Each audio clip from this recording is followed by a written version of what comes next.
Rabiul Anwar, bulan kelahiran baginda Nabi besar Muhammad sallallahu alaihi wasallam. Saudara, di bulan Rabiul Awal ini sebetulnya ada banyak kejadian, saudara. Kalau kita mau menelaah tarikh, kita mau menelaah sirahnya Rasul sallallahu alaihi wasallam, di bulan Rabiul Awal ada banyak kejadian, ada banyak fenomena luar biasa, saudara. Selain Maulid Rasulullah, di antara kejadian besar yang terjadi di bulan Rabiul Awal, menurut banyak ahli tarikh, ahli sejarah, yaitu hijrahnya baginda Nabi besar Muhammad sallallahu alaihi wasallam. Jadi jangan salah paham, Pak Bu.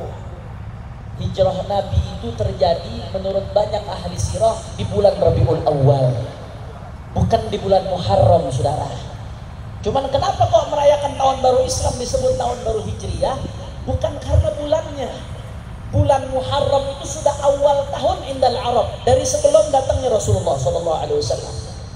Akan tetapi disebut tahun baru Hijriyah karena dimulainya, titik nolnya dari tahun hijrahnya baginda Nabi besar Muhammad SAW. Ini orang Madura disebutin nama Rasulullah yang sholawat sedikit.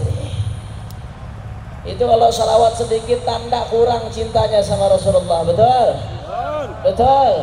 Jawab yang jujur, yang kompak. Orang Madura cinta nggak sama Rasulullah? Orang keras cinta nggak sama Rasulullah? Siap kompak bersalawat untuk Rasulullah? Siap salawat ketika disebutkan nama Nabi? Allahumma sholli ala Muhammad. Orang yang nggak salawat ketika disebutkan nama Nabi berarti Allah tidak menginginkan kebaikan untuk dia, saudara. Hati-hati, Anda bersalawat, Anda yang beruntung.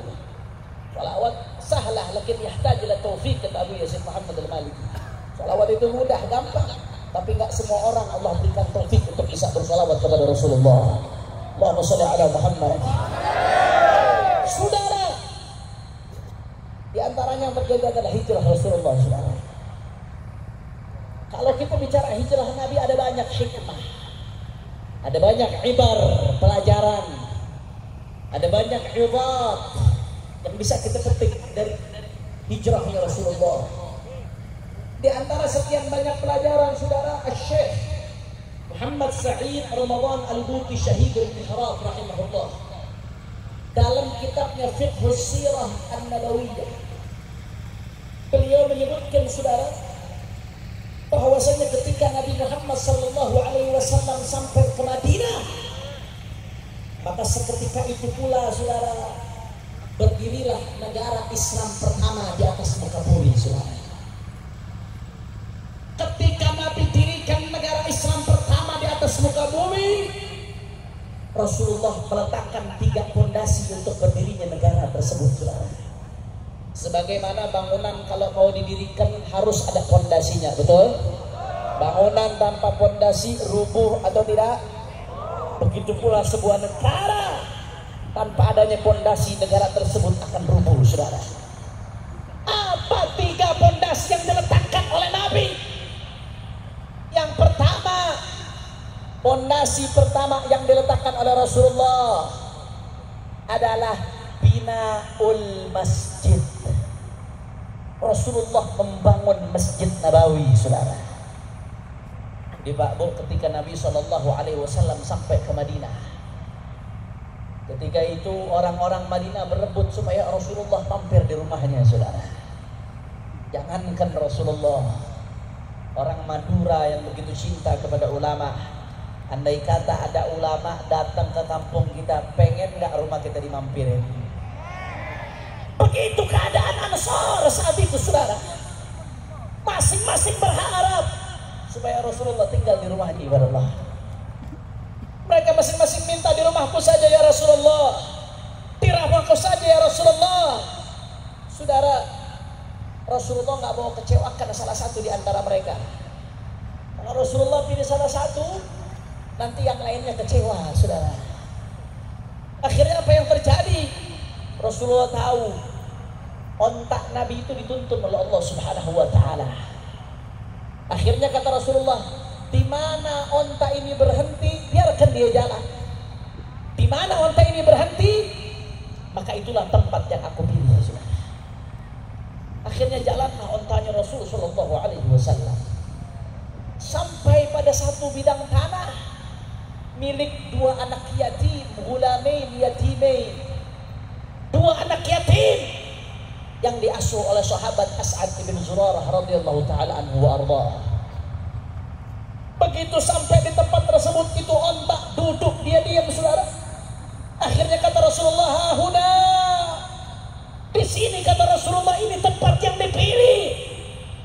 Saudara, begitu tahu tempat tersebut dipilih oleh Nabi. Itu dua anak yatim, ini warisannya, saudara.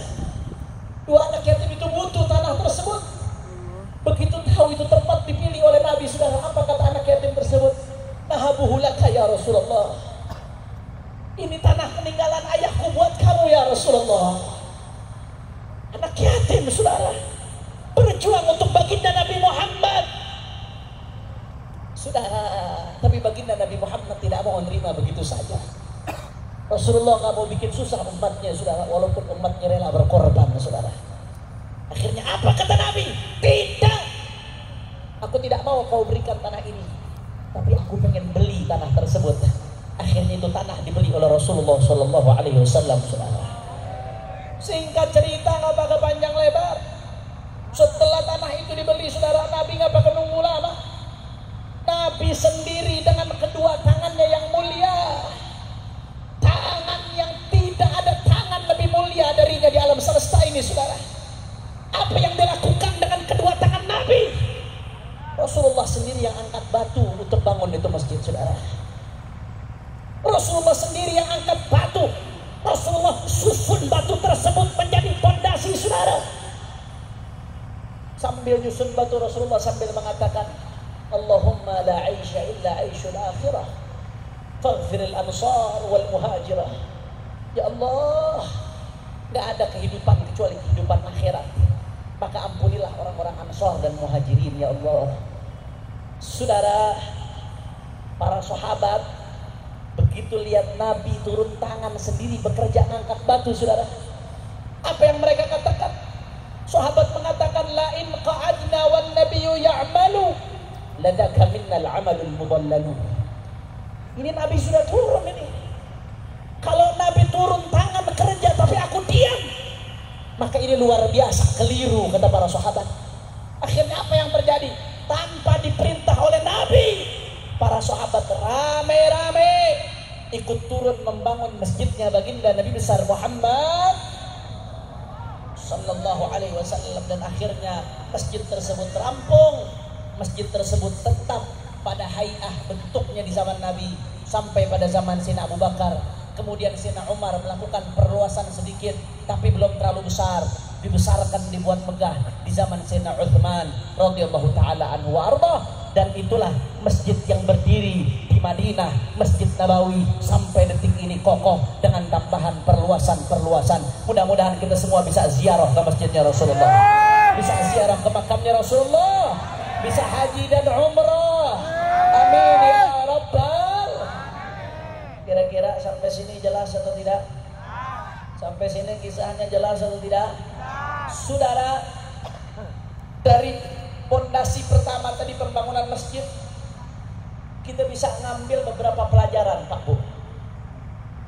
Pelajaran yang pertama, tadi Nabi Muhammad Sallallahu Alaihi Wasallam, Rasulullah ketika ingin bangun masjid, Rasulullah nggak perintahkan sahabatnya untuk gotong royong, saudara. Tapi apa yang dilakukan oleh Nabi? Rasulullah tunjukkan dengan perbuatan. Al-hal qabla al-maqal. Rasulullah kerja dengan tangannya, sehingga para sahabat otomatis ikut dengan Rasulullah, saudara. Andai kata Rasulullah perintahkan sahabat, pasti yatabadarun, pasti berebut, saudara. Tapi enggak, Nabi enggak seperti itu. Nabi enggak bakal perintahkan dengan kata-kata. Nabi bergerak dengan tangannya, saudara. Dari sini ada pelajaran yang luar biasa. Apa pelajaran yang bisa kita petik, saudara? Bahwasanya seorang pimpinan, seorang pejabat, seorang tokoh, kalau mau dihormati rakyatnya, kalau mau dihormati pengikutnya, kalau mau harus menunjukkan dengan perbuatan sebelum kata-kata, saudara. Betul? Betul. Berkata-kata gampang, mudah.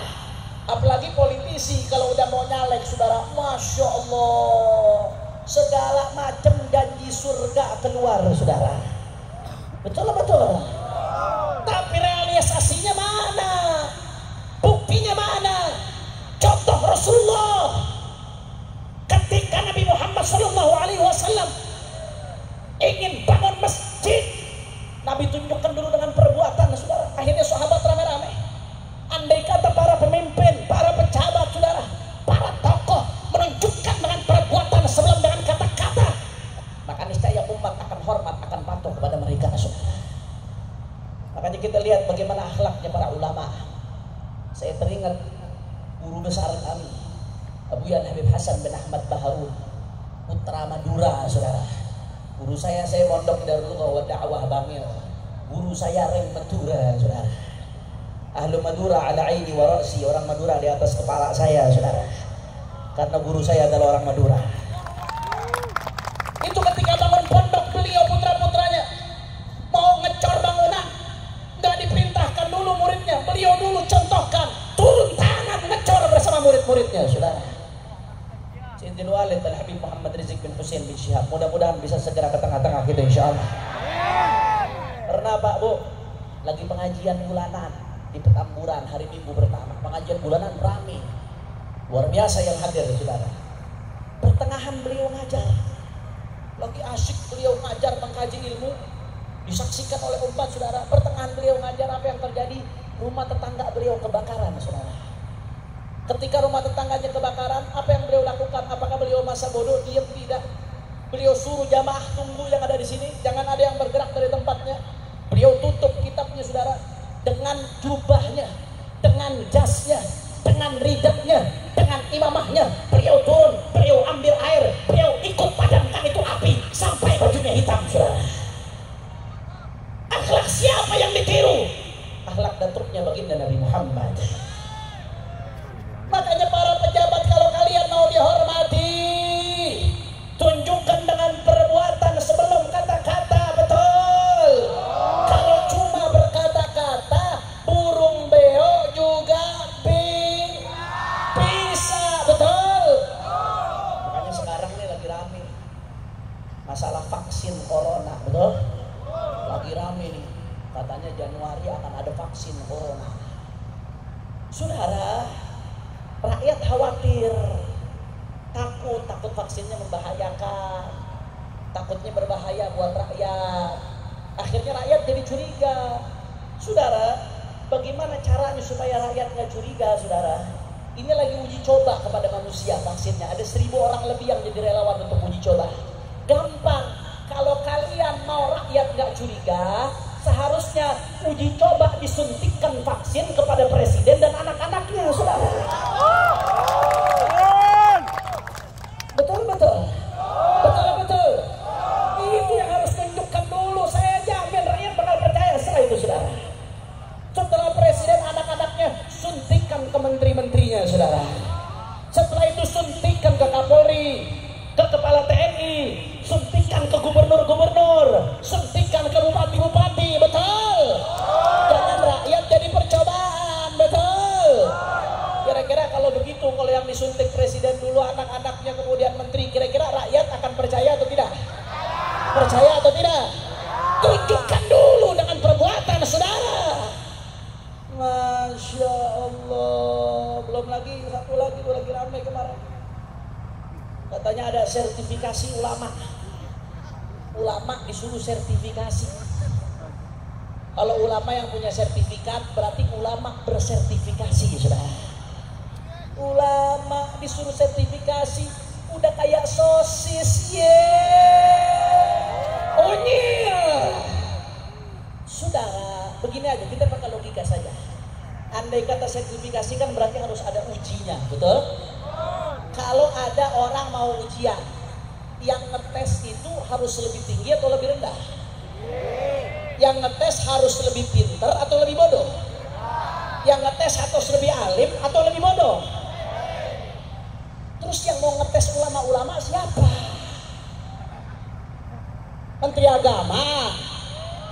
polisi, BIN, BNPT.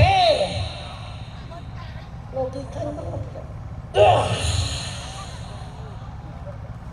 saya mau tantang, siapa di Madura yang berani ngetes Abuya Kiai Ali Karoro, saudara? Kalau harus disertifikasi, siapa yang berani? Saya mau tanya, siapa yang berani tes Kiai Foro? Siapa yang berani tes Habib Ali Zainal Abidin?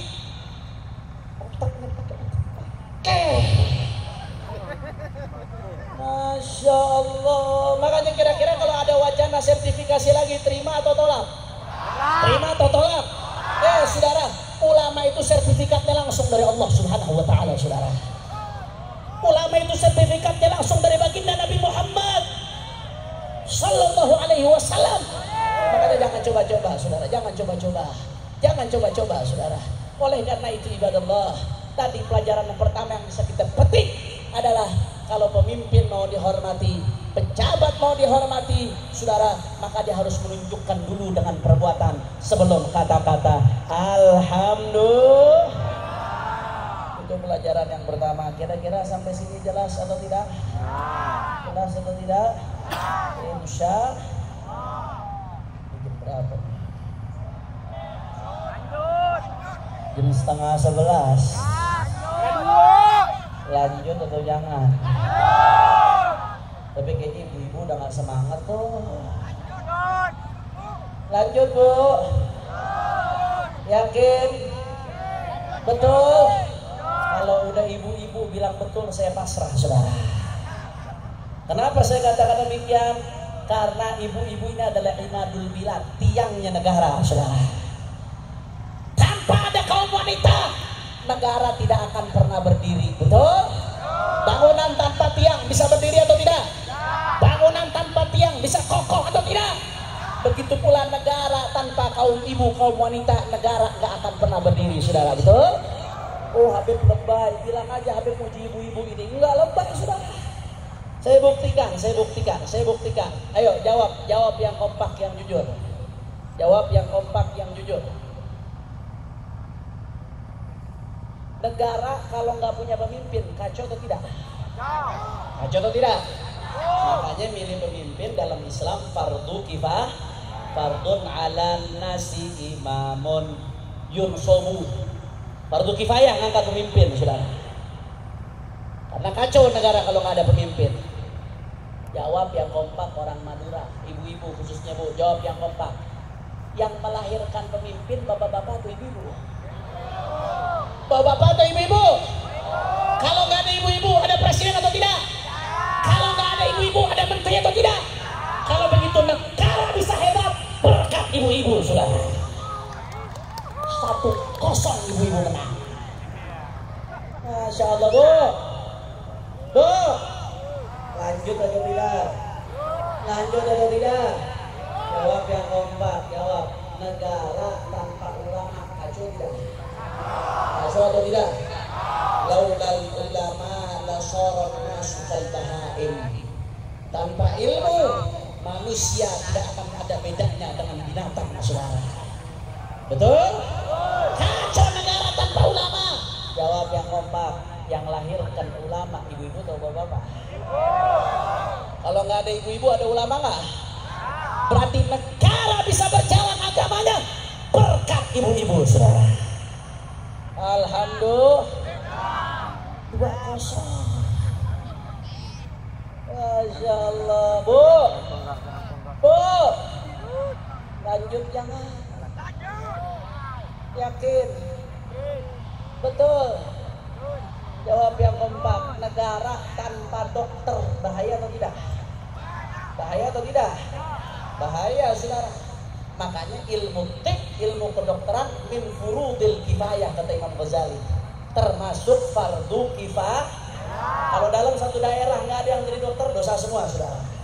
Fardu kifayah ilmu kedokteran itu, saudara. Bahaya negara tanpa dokter. Jawab yang jujur, yang lahirin dokter ibu-ibu atau bapak? Kalau nggak ada ibu-ibu, apa ada dokter? Nggak ada. Berarti kesehatan bisa terjamin berkat ibu-ibu. 3-0.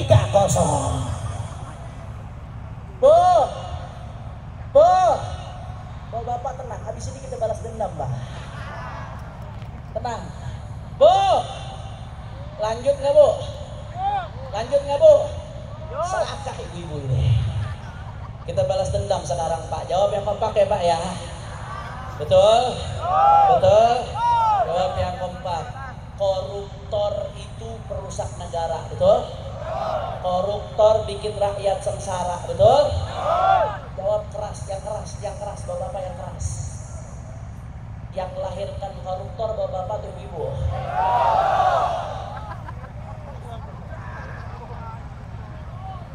Kalau nggak ada ibu-ibu apa ada koruptor?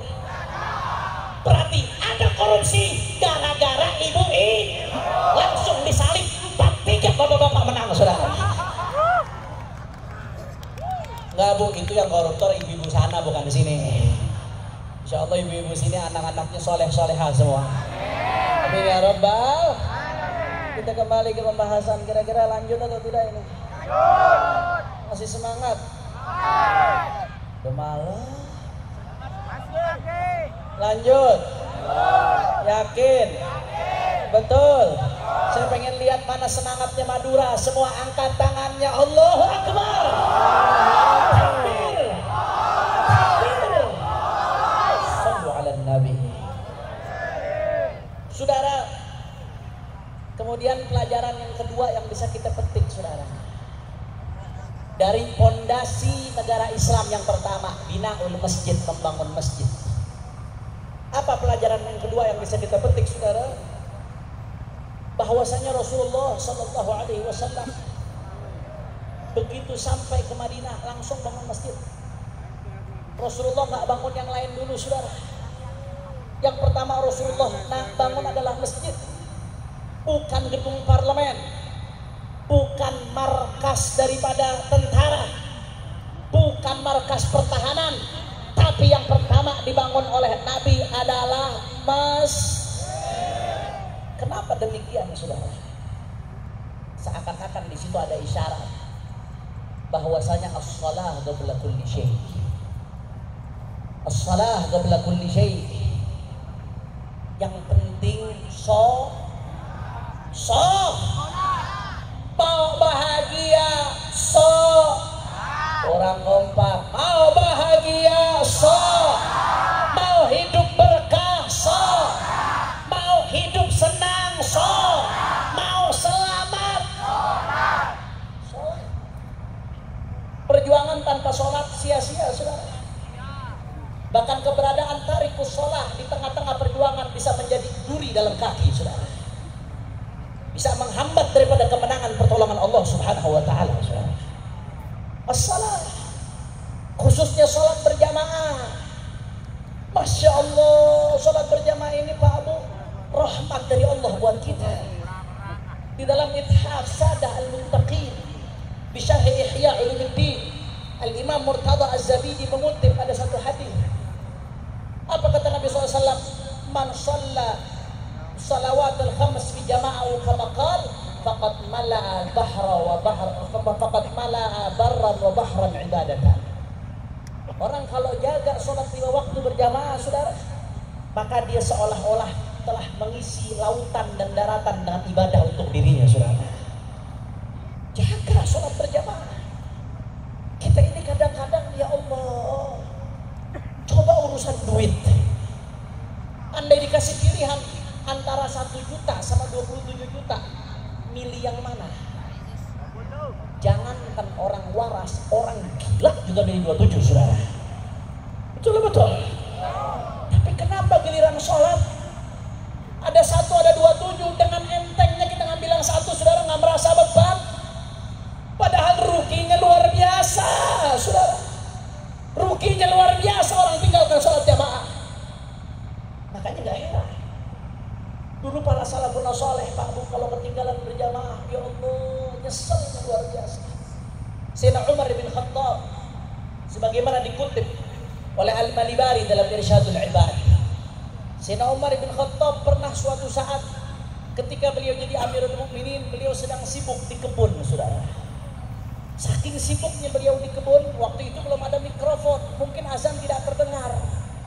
Beliau nggak sadar bahwasanya sholat asar berjamaah di masjid sudah selesai. Ini bukan ketinggalan waktu sholat Pak Bu, ketinggalan sholat berjamaah.